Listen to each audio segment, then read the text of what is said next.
na ako mabili sa mga badges eh. Sure na good ito. May nahanap akong Kenny at willing na magsula ka agad. Hindi lang yun.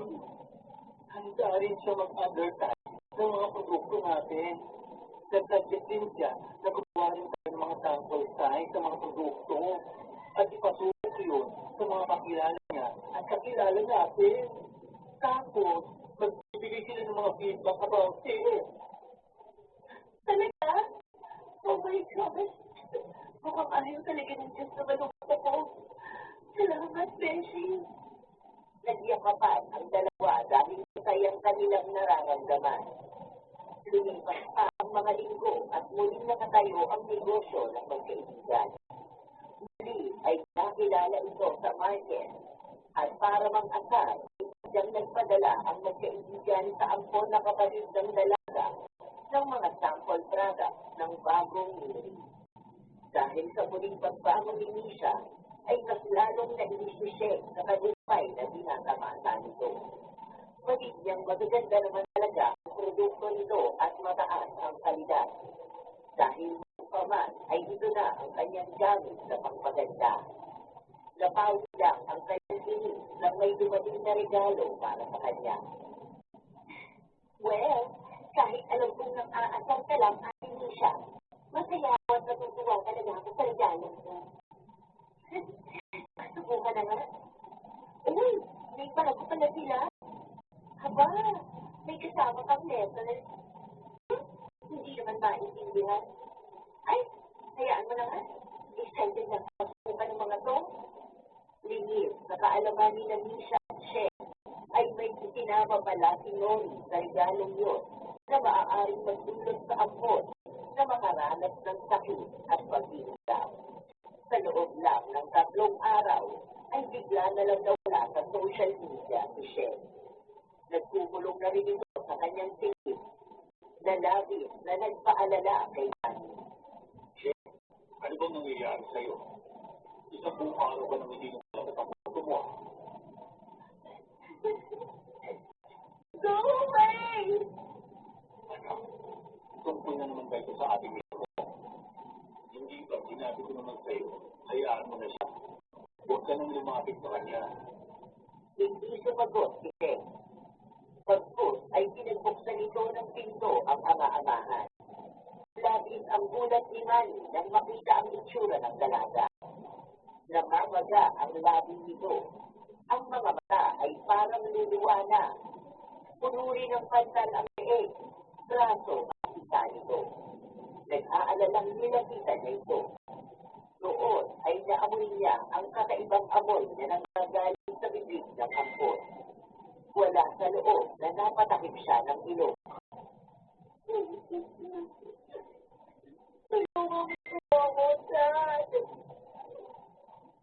Oo. Pupunta tayo sa ospital. Mag-bis ka na. Yun na ang ginawa ni Chef. Mabilis siyang nagpalit ng jogging pants at sweatshirt. Nang makapagpalit na ay kaagad silang nagtungo sa ospital. Mga kilalang dalubhasa at magagaling na doktor ang tumingin kay Chef. Pero wala kahit isa man lang sa mga ito ang makapagsabi kung ano ba talaga ang nangyari kay Chef. Naguguluhan naman si Manny. Alam niyang walang kahit anong allergy ang ampon. Kahit ang doktor ay hindi mailing niya sa allergy. Dahil doon ay kinailangang manatili ni Chef sa ospital. Habang siya naman ay nagpasyang magbakasyon sa probinsya ni Nori at Noli ng 4 na araw bago ang ribbon cutting nila sa bagong branch ng Miri. Unti-unti nang natutupad ang mga pangarap natin, Beshi. Kaya nga eh, Beshi, ang ganda naman pala dito sa probinsya niyo, no? Hindi lang ang buhay. Naman! Kaya naman, suwatin mo na ang kuya ko. Hindi ka na mapapadalas dito. Pag-ibig ko ito, magkapatid na tayo! Ay, inipilig ako kahit iniisip ko pa lang. Baka nahipad ka na naman ang masama sa amin. O baka naman gutom ka lang? Kaya pa siya. Pogi naman ang kuya ko. Masipag, maalaga. Wala pa nahanapin pa. All in one kaya yun. Ay naku, halika na nga sa loob. Baka hinihintay na tayo sa inyo. Iba ang text mo kanina sa kuya mo ay malapit na tayo. Dahil sa maliit pang paso at sa mapunong lugar ang bahay nila noon, ay nilakad lang ng magkaibigan ang papunta roon. Pinangalan na lang nila ang kanilang sasakyan na kakilala noon. Ilang minuto rin silang naglakad bago narating ang malaking bahay na kalahating gawa sa semento at kalahating gawa sa kahoy. Pagdating doon ay hindi nila inabutan si Noli. Pagkun ay nakita nila ang isang kandidang nakabukas sa tabi ng isang kahon na may nakalagay na dayan. Ang weird naman, wala ang kuya mo pero nagsigo ng kandilang nakatindi. Napili ka na sa room ko para makapagtayin ka na muna. Baka may pinuntahan sandali, kuya. Kinakabahan at natataranta si Noli sapagkat batid niya kung ano ang ginawa ng kanyang nakatatandang kapatid. Alam niya ang ibig sabihin ng nakatindig kandila at noon na may dayaman. Noong isang linggo pa sila nagpunta, nasisimula na nito ang pagpaparusa kay Chef. Habang si Misha naman ay walang kamalay-malay sa ginawang pag-uusap ng magkapatid. Pagpasok sa kwarto, ay pinagpahinga na muna ni Noli ang kanyang matalik na kaibigan. Beshi, kanya ka na lang muna, ha? Titignan ko lang si kuya sa taniman niya ng gulay. O sige, mamaya pasyal mo ako, ha? Oo naman. Nahiga si Misha sa may kalaking kama na may maliit na kutsyon. Pagkaganon pa man, ay iba ang kanyang sayang nararamdaman. Ganitong buhay ang pinangarap noon ng dalaga. Tahimik at payapa. Simple pero masaya. Hindi niya namalaya na nakaisip siya. Habang sa labas naman ng silid ay dumating si Noli na may dalang mga gulay. Nilapitan ito ng kapatid sa gusto. Kuya, nalimutan mo bang dadating kami? Hindi. Bakit? Ano bang pinag-aalala mo? Malaman ni Lucia ang ginawa natin. Akala ko na sasabihin mo sa kanya bago kayo magpunta dito. Hindi ko sinabi. Alam ko kasi na hindi niya gusto yun. Napapailing na lang si Noli sa mga sinabi ng kanyang kapatid. Totoo pumayag siya sa nais nitong gumanti para kay Misha.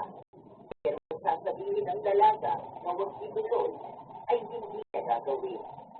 Kahit pa nga nakakaramdam din siya ng inis sa ampon na kapatid nito. Samantala, sa ospital ay panay ang reklamo ni Sheng. Hindi lang sa walang maibigay na solusyon ang mga doktor, kundi sa sobrang pangangati na rin ang mga pantal sa kanyang katawan. Dad, pagdamayan po ba wala pa rin nahahanap na solusyon ng mga doktor?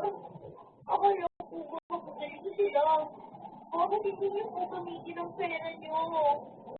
Sinusubukan nilang hanapan ng Panginoon kung anong sakit na karoon.